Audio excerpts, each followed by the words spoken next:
കൽക്കട്ടയിൽ നിന്ന് പുറപ്പെടുന്ന ടെലിഗ്രാഫ് പത്രത്തിന്റെ മുൻ പത്രാധിപർ രാജഗോപാലിന് പാസ്പോർട്ട് കിട്ടിയില്ല എന്നുള്ളതാണ് ദേശീയ മാധ്യമങ്ങളൊക്കെ വലിയ ചർച്ചയാക്കിയത്. രാജഗോപാൽ പറയുന്നത് പാസ്പോർട്ട് കിട്ടാത്തതിന്റെ കാരണം തന്നോട് വോട്ടർ പട്ടികയിലെ വോട്ടർ പട്ടിക സംബന്ധിച്ച തെളിവ് ഹാജരാക്കാൻ ആവശ്യപ്പെട്ടു. SIR പരിഷ്കരണം മൂലം തനിക്ക് വോട്ടർ പട്ടികയിൽ പേരില്ലാതായി, അതുകൊണ്ട് തനിക്ക് പാസ്പോർട്ട് കിട്ടിയില്ല, അതുകൊണ്ട് വിദേശത്ത് മകളെടുത്ത് പോകാൻ കഴിഞ്ഞില്ല, ചടങ്ങിൽ പങ്കെടുക്കാനും കഴിഞ്ഞില്ല തുടങ്ങിയ കാര്യങ്ങളാണ് അദ്ദേഹം ഉന്നയിച്ചത്. അപ്പൊ ഇത് വളരെ ബോധപൂർവം ചില മാധ്യമങ്ങൾ ഇത് വലിയൊരു വാർത്തയായിട്ട് എക്സാജറേറ്റ് ചെയ്തതാണ് എന്നുള്ള അഭിപ്രായമുള്ള ആളുകളും ഉണ്ട്. അവരിൽ ഒരാളാണ് ഭാർഗവരാം. അദ്ദേഹം ഒരു കുറിപ്പ് എഴുതുന്നു, പക്ഷെ അദ്ദേഹം മുമ്പ് എഴുതിയ കുറിപ്പാണിത്. ഈ ടെലിഗ്രാഫ് പത്രാധിപരെ കുറിച്ചുള്ളതാണ്. കാരണം ടെലിഗ്രാഫ് എന്ന് പറയുന്ന പത്രം തന്നെ കൽക്കട്ട ബേസ്ഡ് പത്രമാണ്. നമ്മൾ കൽക്കട്ടയിൽ ഇപ്പം ബംഗാളിൽ കാണുന്നത് എന്താണ്? കൽക്കട്ടയിൽ മമതാ ബാനർജി പുറത്തുപോയി. ഈ മമതാ ബാനർജി പുറത്തു പോകാൻ്റെ കാരണം 10-15 വർഷമായിട്ടും ബംഗാളിൽ നടക്കുന്ന അട്രോസിറ്റീസ് ആണ്. മമതയുടെ നേതൃത്വത്തിലുള്ള ക്രൂരതകളാണ്. ജനക്കൂട്ടത്തിന് നേരെ മമതയും മമതയുടെ ഗുണ്ടകളൊക്കെ നടത്തിയ കട്ട്മണി, അതേപോലെ തന്നെ ആനുകൂല്യങ്ങളൊക്കെ സ്വന്തക്കാർക്ക് കൊടുക്കുക, തെരഞ്ഞെടുപ്പിൽ വോട്ട് ചെയ്യാൻ ആളുകളെ അനുവദിക്കാതിരിക്കുക, ഗുണ്ടായിസം കാണിക്കുക. പക്ഷേ ഇതൊന്നും ഇതുവരെ പുറത്തു കൊണ്ടുവരാത്ത ടെലിഗ്രാഫ് പത്രം, ആശയപരമായിട്ട് അവർക്ക് രാജഗോപാലായിട്ട് അഭിപ്രായ വ്യത്യാസം ഇല്ല. അദ്ദേഹം മലയാളിയാണ്. അദ്ദേഹത്തിന്റെ അഭിപ്രായ വ്യത്യാസമുള്ള പ്രൊഫഷണൽ രംഗത്തെ ചില പ്രശ്നങ്ങളെ കുറിച്ചാണ്. അതുകൊണ്ടാണ് അദ്ദേഹത്തെ അവർ ആ സ്ഥാനത്ത് നിന്ന് മാറ്റിയത്, അദ്ദേഹം അല്ലെങ്കിൽ ഒഴിവായത് എന്ന് നമുക്ക് വേണമെങ്കിൽ പറയാം. ഇനി അതിന്റെ വലിയ സാങ്കേതികത്വത്തിലേക്കൊന്നും നമ്മൾ പോകുന്നില്ല. അദ്ദേഹം ഇപ്പോൾ ടെലിഗ്രാഫിന്റെ മേധാവിയല്ല എന്നുള്ളതാണ്. പക്ഷെ ടെലിഗ്രാഫിന്റെയും രാജഗോപാലിന്റെയും വീക്ഷണങ്ങളൊക്കെ ഒരേ ഒരു വീക്ഷണങ്ങൾ തന്നെയാണ്. അപ്പൊ ഇത് ഇത്ര വലിയ എക്സാജറേറ്റ് ചെയ്യേണ്ട കാരണമുണ്ടോ എന്നുള്ളതാണ് ഒരു വിഷയം. ഈ വിഷയത്തിൽ ചാടി എഴുന്നേറ്റാണ് നമ്മുടെ VD സതീശൻ മുഖ്യമന്ത്രി. അദ്ദേഹം ബംഗാൾ മുഖ്യമന്ത്രിക്ക് കത്തെഴുതാൻ പോയത്. ആരാണ് VD സതീശന്റെ പ്രൈവറ്റ് സെക്രട്ടറി? അദ്ദേഹത്തിന്റെ പ്രൈവറ്റ് സെക്രട്ടറി കേരളത്തിലെ തെരഞ്ഞെടുപ്പ് കമ്മീഷന്റെ, അതായത് കേന്ദ്ര തെരഞ്ഞെടുപ്പ് കമ്മീഷന്റെ കേരളത്തിലെ മുഖ്യ ചുമതലക്കാരൻ, ചീഫ് എക്സിക്യൂട്ടീവ് ഓഫീസർ ആയിരുന്ന രത്തൻ കേൽക്കറാണ്. അപ്പൊ ഈ രത്തൻ കേൽക്കറോട് അദ്ദേഹത്തിന് ചോദിച്ചാൽ മതി, എന്തെങ്കിലും കേന്ദ്ര തെരഞ്ഞെടുപ്പ് കമ്മീഷൻ താങ്കൾക്ക് എന്തെങ്കിലും അനധികൃതമായിട്ട് എന്തെങ്കിലും ചെയ്യണമെന്ന് നിങ്ങളോട് എപ്പോഴെങ്കിലും നിർദ്ദേശിച്ചിരുന്നുവോ? കാരണം ഈ SIR എന്ന് പറയുന്നത് ഇപ്പോൾ പലരും പ്രചരിപ്പിക്കുന്നത് ഇപ്പൊ കൊണ്ടുവന്ന മോഡി സർക്കാർ അധികാരത്തിൽ വന്നതിന് ശേഷം തെരഞ്ഞെടുപ്പ് കമ്മീഷൻ കൊണ്ടുവന്നതാണ് എന്നുള്ളതാണ്. SIR എല്ലാ 10 വർഷവും ഈ രാജ്യത്ത് നടപ്പിലാക്കുന്നതാണ്. ചില സമയത്ത് അത് നടപ്പിലാക്കിയില്ല എന്ന് മാത്രമേ ഉള്ളൂ. അതിപ്പോ കൃത്യമായിട്ട് ഇപ്പം കർണാടകയിൽ SIR നടപ്പിലാക്കാൻ പോകുന്നു. ആ സമയത്ത് കർണാടകത്തിലെ കോൺഗ്രസ്സുകാരനായ മുഖ്യമന്ത്രി DK ശിവകുമാർ എന്താ പറയുന്നത്?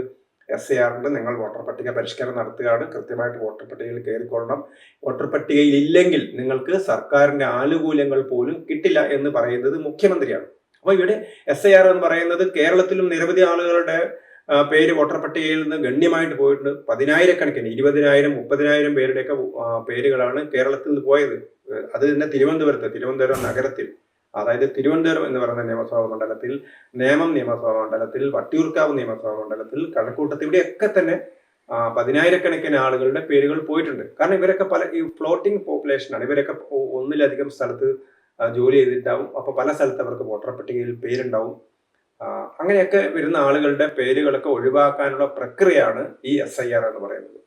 ബംഗാളിലും നിരവധി പേർക്ക് പോയിട്ടുണ്ട്. ആ ആളുകൾക്കൊക്കെ കൃത്യമായ സമയവും കൊടുത്തിട്ടുണ്ട്. എന്തുകൊണ്ട് ഈ പറയുന്ന രാജഗോപാൽ അദ്ദേഹത്തിന്റെ വോട്ടർ പട്ടികയിലെ പേര് ഉറപ്പിച്ചില്ല? അപ്പം ഇനി വോട്ടർ പട്ടികയിൽ പേരില്ലാത്ത കൊണ്ടാണ് തനിക്ക് പാസ്പോർട്ട് നിഷേധിച്ചതെന്നാണ് അദ്ദേഹം പറയുന്നത്. അത് പാസ്പോർട്ട് വിദേശകാര്യ മന്ത്രാലയത്തിന്റെ അധികൃതർ വ്യക്തമാക്കേണ്ട കാര്യമാണ്. അപ്പൊ എന്ത് തന്നെയായാലും ഇതിന്റെ പുറകിലൊക്കെ മൊത്തത്തിൽ നിലവിലുള്ള സംവിധാനത്തെയൊക്കെ മോശമാക്കി ചിത്രീകരിക്കാനുള്ള ഒരു പ്രവണതയുണ്ട്. അതുകൊണ്ടാണ് നമ്മളൊരു ടേക്കൺ ഔട്ട് ഓഫ് പ്രൊപ്പോർഷൻ എന്നൊക്കെ പറയും. അങ്ങനെയുള്ള രീതിയിലൊരു പ്രചരണം നടക്കുന്നത്. ഈ സമയത്ത് നേരത്തെ തന്നെ ഭാർഗവരാം അദ്ദേഹം ഒരു ഫേസ്ബുക്ക് കുറിപ്പിട്ടിരുന്നു. 2025 ഫെബ്രുവരിയിലാണ് അദ്ദേഹം ഈ കുറിപ്പിട്ടത്.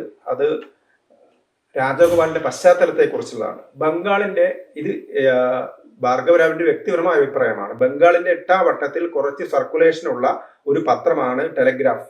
മമതാ ബാനർജിയുടെ പ്രീതി പിടിക്കാൻ മോഡി വിരുദ്ധതയുടെ പരകാഷ്ഠയോളം പോകാൻ ഒരു കാലത്തും മടിയില്ലാത്ത മാധ്യമം തന്നെയാണത്. അതിനായി നിരവധി വ്യാജ വാർത്തകളും ടെലിഗ്രാഫിൽ വന്നതായി സ്ഥിരീകരിക്കപ്പെട്ടിട്ടുണ്ട്. മോഡി വിരുദ്ധത മാത്രമല്ല, കടുത്ത കമ്മ്യൂണിസ്റ്റ് വിരുദ്ധതയും ടെലിഗ്രാഫിന്റെ ഇഷ്ട വിഷയം തന്നെയാണ്. അതിൽ കുറെ കാലമായി വ്യത്യസ്ത നിലകളിൽ പ്രവർത്തിക്കുന്ന ഒരാളാണ് രാജഗോപാൽ. ടിയാൻ കഴിഞ്ഞ ദിവസം ടെലിഗ്രാഫിൽ നിന്നും രാജിവെച്ച വാർത്ത മലയാളത്തിൽ ആദ്യം നൽകിയത് മാധ്യമം ഓൺലൈൻ ആണ് എന്നാണ് മനസ്സിലായത്. ഇന്നിപ്പോൾ ജന്മഭൂമിയുടെ ഓൺലൈനിൽ കടുത്ത മോഡി വിരുദ്ധത ഉള്ളയാളായതുകൊണ്ട് ടെലിഗ്രാഫ് രാജഗോപാലിനെ പുറത്താക്കി എന്ന മട്ടിലാണ് ചിത്രീകരിച്ചിരിക്കുന്നത്.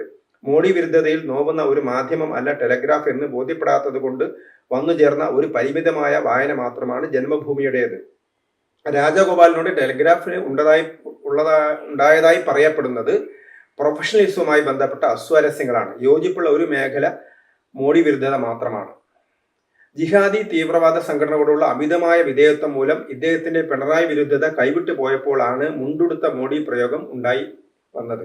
ഇപ്പോൾ ഈ രാജഗോപാലിന്റെ പേര് ശ്രദ്ധേയമായി ഉയർന്നു വരാൻ കാരണം PFIയുടെ, അതായത് പോപ്പുലർ ഫ്രണ്ട് ഓഫ് ഇന്ത്യ നിരോധിക്കപ്പെട്ട സംഘടനയാണ് PFI. ആ PFIയുടെ ഉപഗ്രഹ സംഘടനയായിരുന്ന നിരോധിക്കപ്പെട്ട INCHRO രൂപം മാറി NCHDR എന്ന പേരിൽ പുതിയ സംഘടനാ പ്രഖ്യാപനം നടത്തുമ്പോൾ അതിന്റെ നേതൃനിരയിൽ രാജഗോപാലും ഉണ്ടായിരുന്നു എന്നതിനാലാണത്. കഴിഞ്ഞ ഏതാനും ദിവസങ്ങൾക്ക് മുമ്പാണ് മാധ്യമപ്രവർത്തകനായ ശ്രീകണ്ഠൻ നായരുമായി കൊമ്പ് കോർത്തതും കള്ളനാണയ മുദ്ര ചർച്ചയായതും.